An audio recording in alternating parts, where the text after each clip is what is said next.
Mamlakatimizda tibbiyotning xususiy sektorini rivojlantirish, sohaga investitsiyalarni keng jalb etish, xorijiy sarmoyadorlarga moliyaviy imtiyozlar berish, bu orqali nodavlat shifoxonalar soni va ular ko'rsatadigan tibbiy xizmatlar sifatini oshirishga jiddiy e'tibor qaratilmoqda. Yurtimizda xorijiy investitsiyalar ishtirokida faoliyat olib borayotgan xususiy shifoxonalar soni esa 170 ga yaqin va ularda 17 ming nafardan ortiq shifokor, 26 ming nafardan ziyod o'rta tibbiyot xodimi mehnat qilyapti. Toshkent shahrida tashkil etilgan xususiy shifoxonalar soni yana bittaga ko'paydi, ya'ni Rossiyaning Kazaryan nomidagi epileptologiya va nevrologiya markazining Yashnobod tumanida filiali ochildi. Rossiya va Qozog'istondan kelgan bir guruh shifokor va mehmonlar ishtirokida dastavval mazkur tibbiyot markazining ochilish marosimi bo'lib o'tdi. Klinika amaliyotida epilepsiya, uyqu buzilishi, psixogen tutilishlar, hushidan ketish, shuningdek miya falaji, nutq rivojlanishining kechikishining turli shakllari, boshqa proksismal kasalliklar bilan og'rigan bemorlarni jarrohlik operatsiyasi oldidan tekshirish imkoniyati mavjud.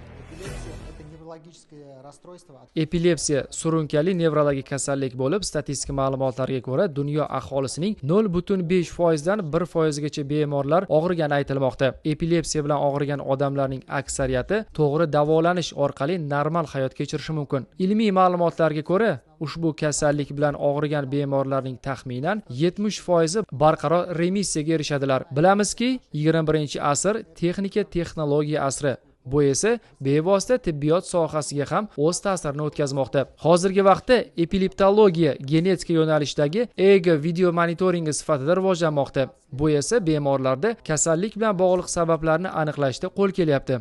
Klinikaga tashrif buyurgan har bir bemor uchun yaratilgan qulayliklar zamonaviy tibbiyot talablariga mutlaqo mos darajada. Bundan tashqari tibbiyot markazi epilepsiya va nevrologiya kasalliklari bilan og'rigan bemorlarga aniq tashxis qo'yishda xalqaro standartlarga to'laqonli javob beradigan uskunalar bilan jihozlangan. Shu jumladan EEG video monitoringi bir necha sutkaligini o'tkazish imkoniyati bor. Undan tashqari bu markazda Moskvani mutaxassislari bilan to'g'rima-to'g'ri onlayn konsultatsiya qilish imkoniyati mavjud. Undan tashqari bu markazda laboratoriya diagnostika uslublari mavjud. Laboratoriya diagnostika qilib va sitogenetik tekshiruvlarni o'tkazib, uni tashxisni aniqlash va to'g'ri tashxis qo'yishga yordam beradigan shu metodikalar mavjud.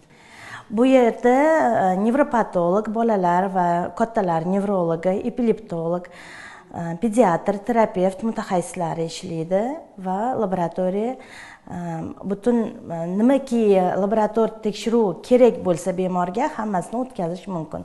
Va O'zbekistonda kam bo'lgan laboratoriyalar bu genetik, sitogenetik laboratoriyani ham tekshiruvini o'tkazib berish imkoniyati bor.